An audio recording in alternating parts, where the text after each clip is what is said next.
There's no one-size-fits-all approach to creating a successful fundraising strategy and plan.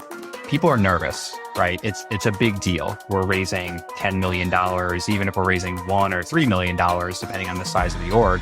Major gift fundraising is not deadline driven. It really is probably the only type of fundraising, along with planned giving, that is not deadline driven. AI comes on the scene that's affordable, accessible, that can provide insights and personalization at scale. That's the first core element of this fundraising engine or funnel, is making sure that the top of your funnel, the beginning of your fundraising process, you are in front of the right people. What do the people we serve need? And how do we open the door to help them get there? What happens a lot of times is we get this discomfort or this fear, and our brain tells our body to stop. We can acquire donors and we can automate everything. And that's where I worry, at least personally, around the perils of AI, that it would remove humans from the interaction. This is the Intentional Fundraiser podcast. Welcome back to the Intentional Fundraiser podcast. I'm your host, Tammy Zonker. Today, we're tackling one of the trickiest, most frustrating parts of major gift fundraising. Those moments when a leader or board member joins a donor meeting last minute with zero prep. You know exactly the type of meeting I'm talking about. It goes something like this. You've spent weeks cultivating a donor. You've researched motivations, aligned values, and built energy around an upcoming visit. Then just before the meeting, your CEO decides to drop in. At first, you're thrilled. Leadership showing up feels like a good sign. But a few minutes in, things start going sideways. The conversation derails. The donor gets mixed messages. You smile politely while silently thinking, there goes the ask. I've been in those meetings. They can leave you feeling deflated, confused, and wondering how such a well-intended moment ended in missed opportunity. The good news? It doesn't have to happen that way. With the right preparation and clarity, our CEOs and trustees can become incredible partners, trusted voices of confidence and commitment who actually amplify the conversation rather than muddying it. Today's episode, Turning Leaders into Effective Major Gift Partners, is all about showing you how to turn those last-minute hero moments into coordinated, confident, and powerful visits that move relationships forward instead of derailing them. So grab your coffee, open your notes, roll up your sleeves, and let's get to work. Let's start with some real talk. Donors notice everything. The tone, the pacing, the body language, it all communicates something about your organization's culture and competence. When leaders show up unprepared or unaware, donors can sense it almost immediately. They might not articulate it, but there's this subtle shift. Questions get shorter, commitment shrinks, and enthusiasm wanes. I've heard donors say things like, I like her, but I'm not sure they've really talked this through. Or worse, they seemed to be in different lanes. That's what happens when the CEO talks about expansion. The fundraiser is thinking about sustainability, and the donor leaves thinking, who's actually leading this?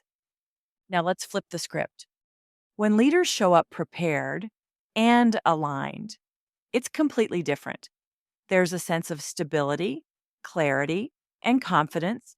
Donors start to relax. They feel safe putting their trust and their investment into your hands. They see unity, not confusion. Here's one of my favorite metaphors. Think of a donor meeting like a jazz trio. Each player, development, leadership, and the donor, has their part. When you're in sync, the timing just works. You're improvising, responding to each other's energy. But when one musician jumps in without knowing the tune, it's chaos. I once worked with a regional hospital foundation raising funds for a new cancer center. The CEO, charismatic but spontaneous, liked to wing it. Twice in a row, he joined donor meetings cold. No pre-brief, no rehearsal, because, as he put it, I do my best work in the moment. Well, those quote-unquote moments cost them. Donors left perplexed and non-committal. So we hit pause and rebuilt. We introduced a simple pre-brief system that gave him clarity on his role and the emotional story arc of the visit. Next time, that same CEO walked in calm, focused, and coordinated. He listened deeply, spoke succinctly, and delivered key messages that felt authentic but thoughtful. The donors, an amazing couple, made a 7-figure commitment within weeks. The difference wasn't charm, it was alignment. That's what intentional partnership looks like. All right, let's talk about the how. If there's one tool I want every fundraiser to start using this week, it's the one-page pre-brief. This is your golden ticket for orchestrating smoother, smarter donor meetings. Let me walk you through what goes on that page and how to make it work for you. First, you start by clearly defining who does what. Who opens? Who shares the mission story or impact example? Who makes the invitation? This sets expectations, lowers anxiety, and keeps everyone in their lane. Think of it like a relay race. If each runner knows when to pass the baton, the team flows naturally. For example, maybe you open the meeting, anchoring context and appreciation. The CEO shares a 90-second story about vision and values. Then you steer into the invitation. Short, clean, confident transitions. Next, clarify who this donor is, not just their giving history, but what drives them. What do they care most about? What language resonates? What are their motivations and personal experiences with your cause? When leaders know these cues, they connect authentically. They can tailor examples that hit home. I tell CEOs, this isn't about performing, it's about aligning your heart with theirs. Next on the page are no more than 3 key messages. It's tempting to pile on everything your organization is doing, but that overwhelms donors. Focus on clarity, not coverage. One of my favorite coaching lines is, you can't inspire donors with a fire hose. Your top 3 points should all reinforce one theme: your shared values, your vision, and your readiness. And finally, name what you want the donor to think, feel, and do next. Notice I didn't say how much you want them to give. That's secondary. Focus first on the emotional and relational next step. Do you want them to feel more invested? To visualize being a partner in the solution? To agree to a follow-up visit or site tour? Set that intention early, and you'll guide the energy of the conversation toward that outcome. Send this pre-brief 24 hours in advance and review it together for 5 minutes before you walk in the door. 5 minutes, that's all it takes to prevent 90% of misfires. Want an extra credit idea? Keep a shared digital folder of pre-briefs. Let leadership see how this becomes a rhythm, not an exception. Over time, it builds muscle memory for preparation. So, what happens when, despite your best planning, the conversation still goes sideways? When your board chair starts talking way too long about their personal journey, or when your CEO suddenly dives into budget minutia, leaving your donor's eyes glazing over. This is where gentle steering comes in. You don't need to panic. You just need subtle, intentional cues to bring the conversation back to center. What I call real-time rescue. Here are 3 ways to do it gracefully. The first is my go-to, the bridge phrase. Use a connecting sentence to transition without disruption. Something like, that's a great point. And I think what Jane might appreciate next is hearing about how those priorities are shaping our next phase. It honors what your leader said while reclaiming the direction. The second way is strategic pause and redirect. If things really drift, let a small pause hang.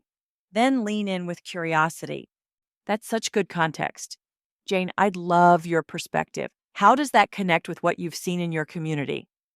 This puts the focus back where it belongs, on the donor. Another way to bring the conversation to center is a pre-coded cue. For teams who meet frequently, you can create a discrete, agreed-upon cue for pivots. Maybe it's a light touch to the notepad or a glance that signals pivot time. It sounds subtle, but over time, leaders pick up on it and adjust naturally. I want to share a quick story. I was doing on site coaching with the university development team during a $100 million campaign. The president loved to dominate every meeting. He didn't mean to, he just thrived on stories. We created a cue. Anytime the lead gift officer laid her pen flat on her notepad, that meant bring it back to the donor. After 3 visits, the president caught on and actually laughed about it. All right, I saw the pen. Time to let our donor talk. Guess what? Conversations became smoother, donors opened up more, and the team secured 3 commitments in 1 quarter. A cue doesn't just correct behavior, it protects relationships. So when you're in the room, remember, your role is conductor. You keep the rhythm, gently guide the melody, and ensure the harmony stays true. Let's fast forward to after the meeting. You're walking out the door, hearts pumping, adrenaline flowing. This is where most teams lose their momentum, right after the visit. But this is also where professionals distinguish themselves from amateurs. Within 5 minutes, stop and debrief. Doesn't have to be formal, just a hallway chat or quick Zoom follow-up. Ask 3 questions. The first is what landed well with the donor. Next, ask what needs to be adjusted next time. And the third question to ask is what signals did the donor give us, verbal or nonverbal, that we should act on? Then document it the same day. Use artificial intelligence tools to make this easier. Seriously, use ChatGPT, Perplexity, or Zoom's built-in summary feature to turn your quick notes or transcript into a clean bullet-style recap. Prompt it with something like, summarize lessons learned and propose next steps from this donor meeting. That's a 5-minute workflow that turns chaos into clarity. Then enter key takeaways into your CRM and assign follow-ups. It keeps your knowledge alive, not locked in someone's head. This debrief habit transforms how your team learns and scales. Over time, your leaders will start showing up, anticipating those debriefs, like athletes watching game replays. It creates accountability and a culture of continuous improvement. I'll say it simply: brief well, steer gently, debrief quickly. That's the triad that elevates your fundraising practice. Let's bring this home. Turning leaders into effective major gift partners requires shifting from reaction to intention. Let me recap our big points today. When leaders show up without context, donors feel uncertainty. When they show up with clarity, donors feel trust. A simple 1-page pre-brief sets shared expectations and emotional alignment. In the room, your job is conductor. Keep harmony with subtle steering. After the visit, reflect fast and record learnings before the energy fades. So here's your small next step for this week. Pick one upcoming donor visit. Choose a friendly, low-stakes setting with a leader or board member. Prepare your 1-page pre-brief and walk through it 24 hours before the meeting. Afterward, debrief together using those 3 questions. Then, open your artificial intelligence notes app and type. Summarize lessons learned and propose next steps from this donor meeting. Hit generate. Review, rinse, and repeat. With repetition, you'll see a shift. Leaders walk in already thinking strategically, not just socially. They'll begin to model your professionalism and preparation without being asked. That's what intentional fundraising looks like. And you become not just a gift officer, but a leadership coach, shaping how your organization shows up in the world. Friends, I'd love to hear your stories. How do your leaders or board members prepare for donor meetings? What's working? What needs a tweak?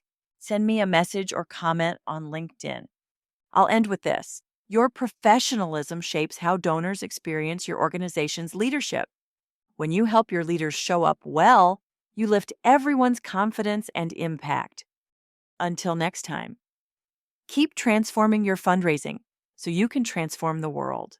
The Intentional Fundraiser podcast is a Fundraising Transformed original. I'm Trent Thompson, executive producer, CMO, and head of community at Fundraising Transformed and the Modern Institute for Charitable Giving. The Intentional Fundraiser podcast has been recognized by FeedSpot as one of the top 80 fundraising podcasts on the web.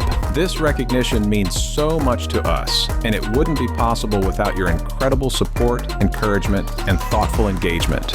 Every listen, share, and conversation has helped us grow and reach more passionate fundraisers like you. If you enjoyed this episode, please take a moment to review and rate it 5 stars on Apple Podcasts, and be sure to follow or subscribe wherever you listen. For resources mentioned in this episode and to subscribe to our Scaling Major Gifts newsletter, visit fundraisingtransformed.com.